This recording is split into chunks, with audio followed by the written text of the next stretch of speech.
L'honorable député de Gênes-Lebert. Monsieur le Président, la ministre québécoise de l'Immigration, Yolande James, explique qu'une partie des retards que rencontre le Québec dans le traitement des demandes venant d'Haïti s'explique par la lourdeur bureaucratique du gouvernement fédéral. Un exemple flagrant, le cas de Mme Océcite qui a obtenu le statut de réfugié, mais qui a dû abandonner ses 2 enfants sur place. Alors que le Canada multiplie les beaux discours sur son engagement en Haïti, comment le ministre justifie-t-il que les procédures n'ont pas véritablement été accélérées? L'honorable ministre de la Citoyenneté et de l'Immigration. Des mesures spéciales pour aider l'accélération des traitements des dossiers pour parrainage familial des Canadiens d'origine haïtienne. Et on a ajouté les ressources à notre mission à Port-au-Prince et on a ajouté un bureau de visa à Saint-Domingue.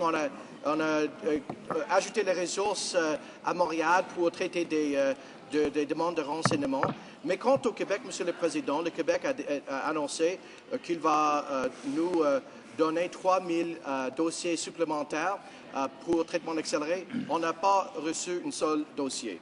L'honorable député de Gênes-Lebert.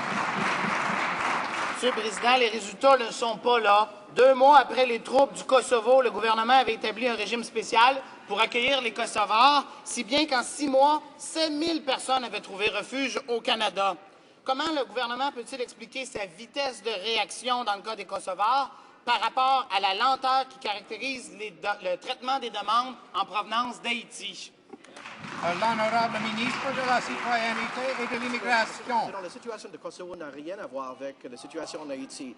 Les Kosovars ont été présélectionnés comme réfugiés politiques selon le haut commissaire de l'ONU pour les réfugiés.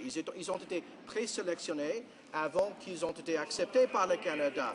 Monsieur le Président, dans le cas des citoyens de l'Haïti, il faut que nous fassions une vérification s'ils sont vraiment les parentés des citoyens canadiens résidents permanents. Il faut avoir une certaine prudence dans la sélection des immigrants au Canada, Monsieur le Président, mais nous faisons le job aussitôt que possible.